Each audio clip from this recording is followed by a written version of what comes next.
some breaking news coming in right now. This is in connection with the wrestlers versus the former WFI chief, Brij Bhushan story. The Supreme Court on April 25 issued notice to Delhi police on the plea of 7 women wrestlers seeking registration of FIR, an urgent hearing on the petition filed against Wrestling Federation of India President Brij Bhushan Singh. 2.5-3 महीने से wait कर रहे हैं कि report फैसला आएगा लेकिन अभी तक फैसला नहीं आया। देखिए, जो ब्रिज भूषण है वो पॉलिटिक्स पावर अपने यूज कर रहा है, वो क्योंकि गवर्नमेंट में वो खुद सांसद है तो शायद सरकार भी उनको बचाने का काम कर रही होंगी और वो अपने पैसे का भी यूज कर रहा होगा। उनके पास बहुत हथियार है यूज करने को, हमारे पास तो एक सच्चाई है। आप सभी ने फेमस ब्लॉकबस्टर फिल्म दंगल का डायलॉग तो सुना ही होगा कि मेडल्स पेड़ पर नहीं मिलते, उन्हें तैयार करना पड़ता है मेहनत से, लगन से। बट शायद उसमें प्रोटेक्शन फ्रॉम हैरेसमेंट और सेक्सुअल असॉल्ट का पॉइंट भी ऐड होना चाहिए था। जी हाँ, आज हम बात करने जा रहे हैं रेसलिंग फेडरेशन के अगेंस्ट चल रहे प्रोटेस्ट के बारे में।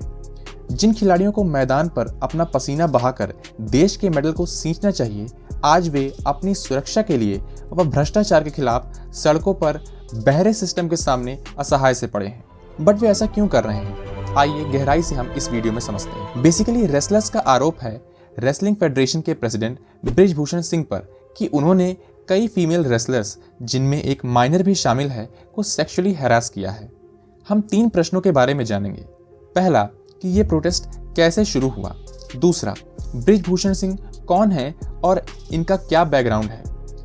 तीसरा, अब तक इस प्रोटेस्ट में क्या एक्शंस लिए गए हैं। जनवरी 2023 की बात है कि इंडियन रेसलर विनेश फोगाट को कॉल पर कुछ फीमेल रेसलर्स लखनऊ में होने जा रही नेशनल रेसलिंग कैंप के बारे में बताती हैं कि वहां फीमेल रेसलर्स के लिए माहौल सही नहीं है, और उन्होंने यह भी बताया कि रेसलिंग फेडरेशन के प्रेसिडेंट ब्रिज भूषण सिंह द्वारा कई फीमेल रेसलर्स को सेक्सुअली असॉल्ट किया गया है, जिस पर वे विनेश फोगाट से मदद मांगती हैं। और यहीं से प्रोटेस्ट की शुरुआत होती है, जिसे बहुत से फेमस रेसलर्स जैसे कि बजरंग पूनिया व साक्षी मलिक सपोर्ट करते हैं। वे सरकार से स्ट्रिक्ट एक्शन की अपील करते हैं और ब्रिज भूषण के खिलाफ कार्रवाई करने को कहते हैं। बाद में स्पोर्ट्स मिनिस्टर अनुराग ठाकुर व इंडियन ओलंपिक एसोसिएशन की अध्यक्षा पीटी उषा रेसलर्स से मिलकर उन्हें समझाने का प्रयास करते हैं। फेमस रेसलर बबीता फोगाट, जो कि बीजेपी लीडर भी हैं, रेसलर्स को भरोसा दिलाती हैं कि वे व सरकार उनके साथ हैं। प्रोटेस्ट तब रुकता है जब स्पोर्ट्स मिनिस्टर अनुराग ठाकुर एक ओवरसाइट कमेटी का गठन करते हैं। वह रेसलर्स को 4 हफ्तों में इन्वेस्टिगेशन पूरी करके आश्वासन देते हैं कि रिजल्ट्स जल्दी ही आएंगे। साथ ही ब्रिज भूषण को प्रेसिडेंट पद से हटा भी दिया जाता है।